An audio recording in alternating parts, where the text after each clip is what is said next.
কৃষকৰ বন্ধু ডক্টৰ হিমন্ত বিশ্ব শৰ্মা জিন্দাবাদ। কৃষকৰ বন্ধু ডক্টৰ হিমন্ত বিশ্ব শৰ্মা জিন্দাবাদ। কৃষকৰ বন্ধু ডক্টৰ হিমন্ত বিশ্ব শৰ্মা জিন্দাবাদ। প্ৰগতি কৃষক আজি আনন্দিত হৈছে। ডক্টৰ হিমন্ত বিশ্ব শৰ্মা জিন্দাবাদ। আজি প্ৰগতি কৃষক যথেষ্ট সুখী হৈছে। ডক্টৰ হিমন্ত বিশ্ব শৰ্মা। আমি কৃষকে যথেষ্ট পৰিমাণৰ সামগ্ৰী আজি পাবলৈ সক্ষম হৈছোঁ। আজি উচিত সময়ত আমি বীজ লাভ কৰিছোঁ। আমাৰ ফচল উৎপাদন যথেষ্ট পৰিমাণে যাতে আমি কৰিব পাৰোঁ তাৰ কাৰণে আমি উচিত সাহায্য পাইছোঁ। মাননীয় ডক্টৰ হিমন্ত বিশ্ব শৰ্মা ডাঙৰীয়াই কৃষকৰ কল্যাণৰ কাৰণে যথেষ্ট পৰিমাণে আঁচনি গ্ৰহণ কৰিছে। মই আঁচনিৰ কথা ক'লে বহুত সময় লাগিব, কিন্তু আমি কেইটামান আঁচনি আপোনালোকক ক'ব বিচাৰিছোঁ। যিকেইটা আঁচনি চৰকাৰে গ্ৰহণ কৰি এক ঐতিহাসিক সিদ্ধান্তৰ কথা তেওঁলোকে আনুষ্ঠানিকভাৱে ঘোষণা কৰিছে বা আমি কৃষকে ঐতিহাসিক সিদ্ধান্ত বুলি আমি ঘোষণা কৰিছোঁ। 1 নম্বৰ, চৰকাৰীভাৱে চৰকাৰী মূল্যত কৃষকৰ উৎপাদিত ফচল ক্ৰয় কৰাটো এটা ঐতিহাসিক সিদ্ধান্ত।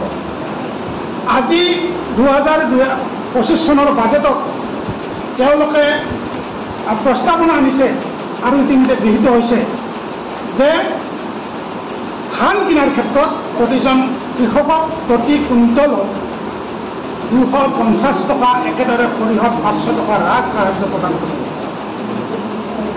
ইয়াত যিটো আমাৰ নিম্নতম সহায়ক মূল্য এইটো বৃদ্ধি হ'ব। ভাৰত স্বাধীনতাৰ পিছৰ পৰা কোনো এখন চৰকাৰে, কোনো এজন মুখ্যমন্ত্ৰীয়ে এই ধৰণৰ পদক্ষেপ গ্ৰহণ কৰা নাছিল।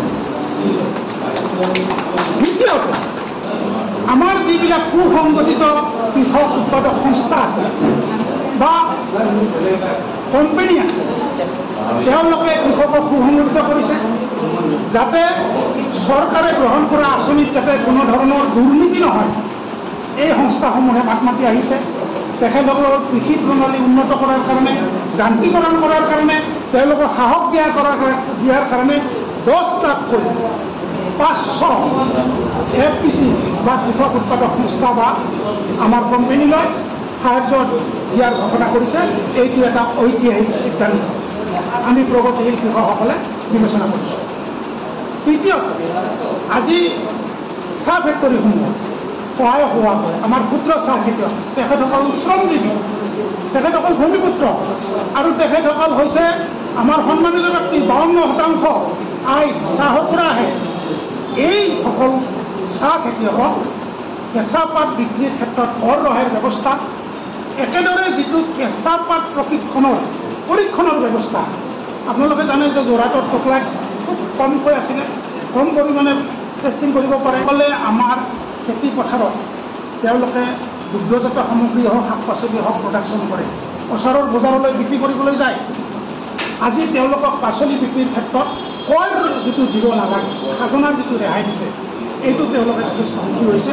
গতিকে আমি এই আপোনালোকৰ মাধ্যমেৰে ৰঙালী বিহু বিভাগখনত আমি অসমৰ মাননীয় মুখ্যমন্ত্ৰী ডক্টৰ হিমন্ত বিশ্ব শৰ্মা ডাঙৰীয়াক আন্তৰিক অভিনন্দন জ্ঞাপন কৰিব বিচাৰিছোঁ আৰু আপোনালোকৰ মাধ্যমৰ যোগেদি প্ৰস্তাৱ দিব বিচাৰিছোঁ যে তেখেত আমাৰ কৃষকৰ বন্ধু হিচাপে থাকক।